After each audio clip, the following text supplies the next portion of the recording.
সুপ্রিয় দর্শক, স্বাগত জানাচ্ছি। উপমহাদেশ বলতে এশিয়া মহাদেশের একটি বৃহৎ স্বতন্ত্র ভৌগোলিক অঞ্চলকে বোঝানো হয়। যুগ যুগ ধরে একে ভারতীয় উপমহাদেশ হিসেবেও লেখা হয়েছে। বাংলাদেশ, ভারত, পাকিস্তান, নেপাল, ভুটান, শ্রীলঙ্কা ও মালদ্বীপের মতো দেশগুলো ভারতীয় প্লেটের উপর অবস্থিত হওয়ার কারণে এগুলোকে ভারতীয় উপমহাদেশ বলা হয়ে থাকে।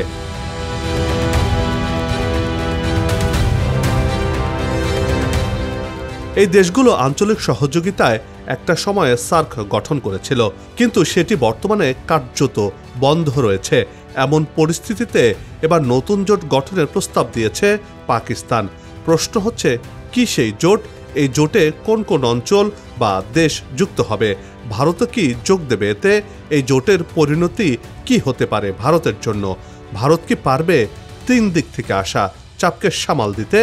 এসব প্রশ্নের বিশ্লেষণ নিয়ে সাজিয়েছি এবারের পর্ব। বিস্তারিত জানতে পুরো ভিডিওটি দেখুন। দর্শক, চলুন চলে যাই মূল ভিডিওতে।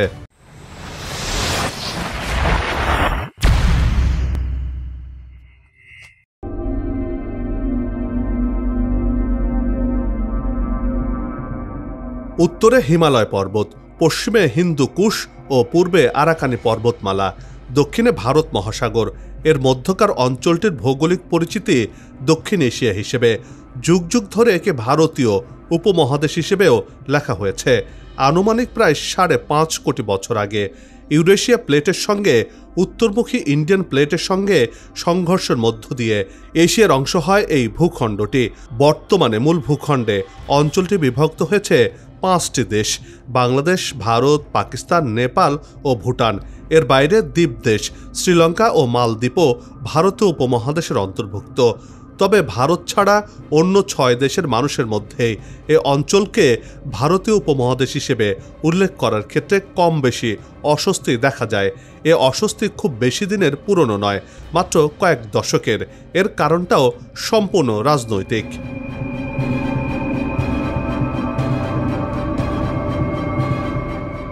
বিশেষ করে পাকিস্তান ও নেপালিদের মধ্যে এ অঞ্চলকে ভারতীয় উপমহাদেশ বা ইন্ডিয়ান সাবকন্টিনেন্ট হিসেবে উল্লেখ করার ক্ষেত্রে ঘোর আপত্তি দেখা যায়। এক্ষেত্রে তাদের মনোভাব হলো, এর মধ্য দিয়ে এ অঞ্চলে ভারতের আধিপত্য বিস্তারের ক্রমবর্ধমান খায়েশকে আরেকটু উস্কে দেয়া হয়। অন্যদিকে ভারতীয়দের মধ্যে আপত্তি রয়েছে দক্ষিণ এশিয়া নিয়ে। তাদের মতে এর মধ্য দিয়ে এ অঞ্চলে ভারতের ঐতিহাসিক ও বর্তমান ভূমিকাকে অস্বীকার করা হয়। এ নিয়ে এই অঞ্চলে মন কষাকষি দীর্ঘদিনের।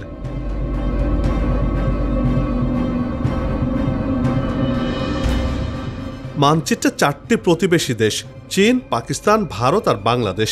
3টি অত্যন্ত শক্তিশালী রাষ্ট্র, আরেকটি উদীয়মান উন্নয়নশীল রাষ্ট্র। দেশগুলোর ভিন্ন কূটনৈতিক অবস্থান রয়েছে, কিন্তু তাদের সম্পর্কের জাল একে অপরকে জড়িয়ে রেখেছে বহু বছর ধরে। এই সম্পর্কের মাঝে সংঘর্ষ, সন্দেহ আর শত্রুতা দেখতে পাওয়া যায়। আবার প্রয়োজনীয় কৌশলগত জোট গড়ে তুলছে তারা। নিজেরা নতুন শক্তিতে রূপ দেওয়ার জন্য এমন কৌশলও করেছে অতীতে। এবার নতুন আরেকটি জোট করতে চাইছে দক্ষিণ এশিয়ার কয়েকটি দেশ, আর তা নিয়ে রীতিমতো চমক তৈরি হয়েছে এই দক্ষিণ এশিয়াতে।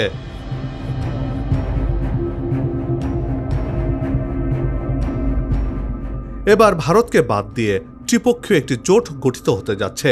দক্ষিণ এশিয়ার কূটনৈতিক অঙ্গনে সবচেয়ে আলোচিত বিষয় চীন, পাকিস্তান ও বাংলাদেশের নতুন এই ত্রিপক্ষীয় জোট।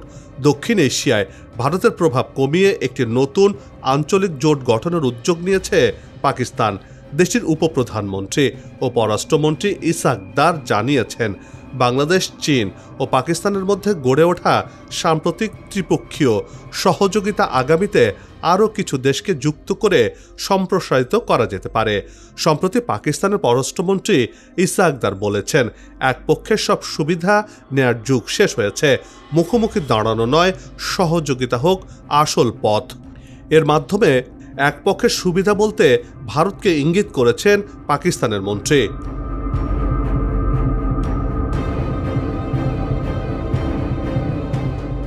মূলত তার এই বক্তব্যের মাধ্যমে দক্ষিণ এশিয়াকে কেন্দ্র করে ভারত ছাড়া একটি বিকল্প আঞ্চলিক জোট গঠনের ইঙ্গিত পাওয়া যাচ্ছে, যেখানে চীনও থাকবে গুরুত্বপূর্ণ অংশীদার হিসেবে।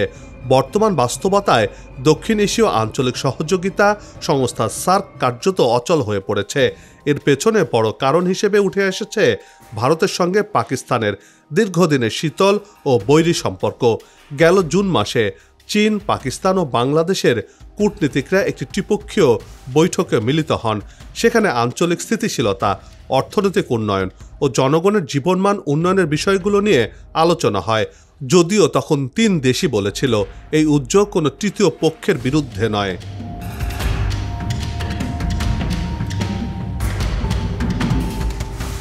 তবে ইসহাক দারের সাম্প্রতিক বক্তব্য এমন সময় এলো যখন দক্ষিণ এশিয়া জুড়ে উত্তেজনা নতুন করে বেড়েছে। বিশেষ করে পাকিস্তান ও ভারতের মধ্যকার কয়েক দশকের বৈরিতা আরও চরম পর্যায়ে পৌঁছে গেছে। গেল মে মাসে 2 পারমাণবিক শক্তিধর দেশের মধ্যে 4 দিনের সংঘাতে দুদেশের সম্পর্ককে আরও তলানিতে ঠেলে দিয়েছে। এবার যদি ভারতকে বাদ দিয়ে পাকিস্তান নতুন জোট তৈরি করে, তাহলে দক্ষিণ এশিয়ার ভূ রাজনীতিতে নতুন মেরুকরণ দেখা দেবে। এতে করে পরিস্থিতি আরও জটিল দিকে মোড় নিতে পারে বলে মনে করছেন বিশেষজ্ঞরা।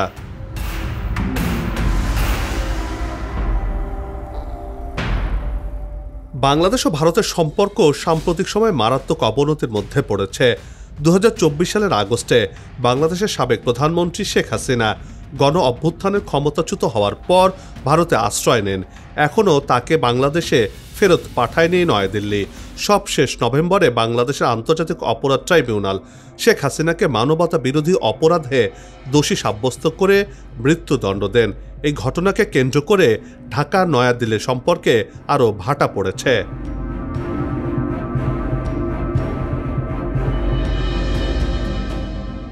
এমন প্রেক্ষাপটে প্রশ্ন উঠছে, দক্ষিণ এশিয়ার দেশগুলো বাংলাদেশ, চীন, নেপাল, মালদ্বীপ, ভুটান ও আফগানিস্তান কি ভারতকে বাদ দিয়ে কিংবা ভারতের প্রভাব সীমিত করে গঠিত কোনো নতুন আঞ্চলিক জোটে যোগ দেবে?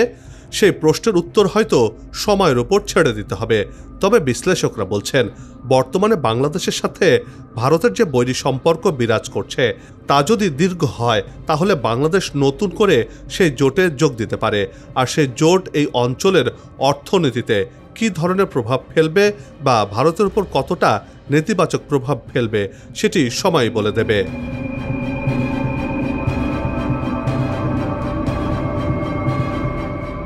পাকিস্তানের প্রস্তাবে বলা হয়েছে, এই নতুন ত্রিপক্ষীয় উদ্যোগের মূল লক্ষ্য পারস্পরিক সহযোগিতা বৃদ্ধি, অর্থনীতি, প্রযুক্তি ও আঞ্চলিক সংযোগ ব্যবস্থার উন্নয়ন।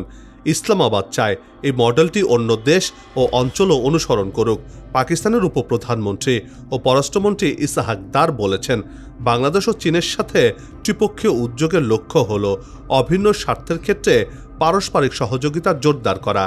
তিনি ভারতের দিকে ইঙ্গিত করে বলেছেন, ইসলামাবাদ নিজস্ব জাতীয় উন্নয়নের চাহিদা এবং আঞ্চলিক অগ্রাধিকারগুলো কারো কঠোরতার কাছে জিম্মি হতে পারে না এবং সেটি করা উচিত নয়।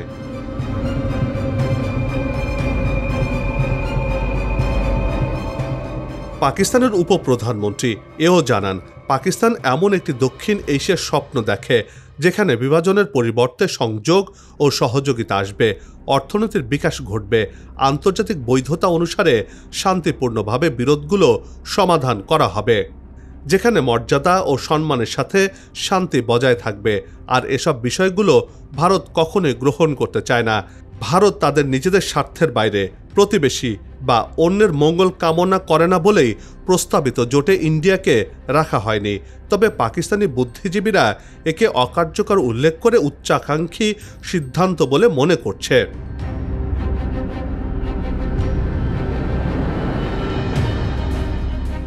আন্তর্জাতিক ক্রাইসিস গ্রুপের বিশ্লেষকরা বলছেন, ভারত ও পাকিস্তানের মধ্যে স্থবির সম্পর্কের কারণে সার্কের নীরব পতন আর একটি দক্ষিণ এশীয় ফোরামের জন্য শূন্যতা তৈরি করেছে।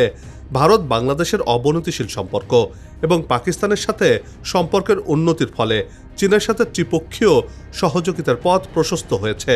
কিন্তু প্রস্তাবটি আসলে কাজ করবে কিনা তা দুটি বিষয়ের উপর নির্ভর করবে বলে মনে করছেন তারা।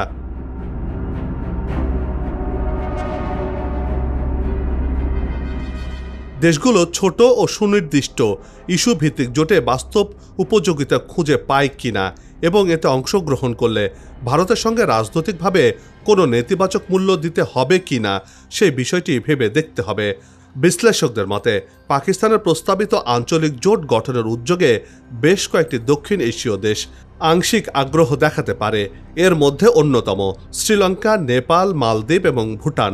তবে ভারতের সংবেদনশীলতা এবং পাকিস্তান চীনের সঙ্গে ভারতের ভূ রাজনৈতিক প্রতিযোগিতার কারণে প্রকৃত সদস্যপদ গ্রহণে সবাই সতর্ক থাকবে বলেও মনে করছেন বিশ্লেষকরা।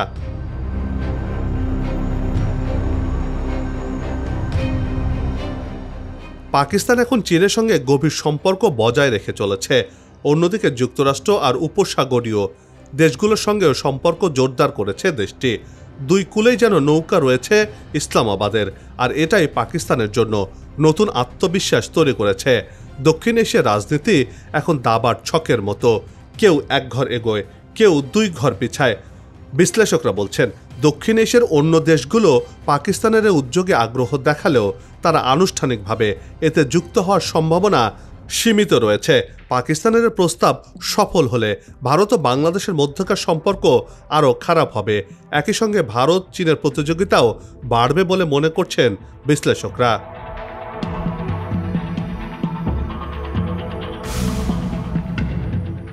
পাকিস্তানের এই জোট গঠনের স্বপ্ন কি বাস্তবে রূপ নেবে, নাকি আরও একটি রাজনৈতিক কুয়াশা হয়ে মিলিয়ে যাবে? উত্তরটা এখন সময়ের কাছে ছেড়ে দিতে হবে। কিন্তু একটা কথা নিশ্চিত, এই অঞ্চলের কূটনৈতিক মানচিত্র বদলে যাচ্ছে দ্রুত। তার সাথে পাল্লা দিয়ে বিপদ বাড়ছে ভারতের। দিল্লির আকাশে আরও ঘন হচ্ছে হতাশার কুয়াশা। আর নতুন জোটের ফলে ভারতও ভিন্ন কিছু করে দেখাতে পারে বলেও মনে করছেন তারা। কেননা মার্কিন যুক্তরাষ্ট্রের সাথে সম্প্রতিকালে সম্পর্ক খারাপ হলেও নতুন করে আবার মার্কিন যুক্তরাষ্ট্রের সাথে তারা সম্পর্ক ঠিক করে ফেলেছে। অন্যদিকে রাশিয়ার সাথে দীর্ঘদিনের সুসম্পর্ক রয়েছে ভারতের। আর এসব সম্পর্ক দিয়ে ভারত তার প্রতি চাপ মোকাবেলা করবে বলে মনে করছেন বিশ্লেষকরা।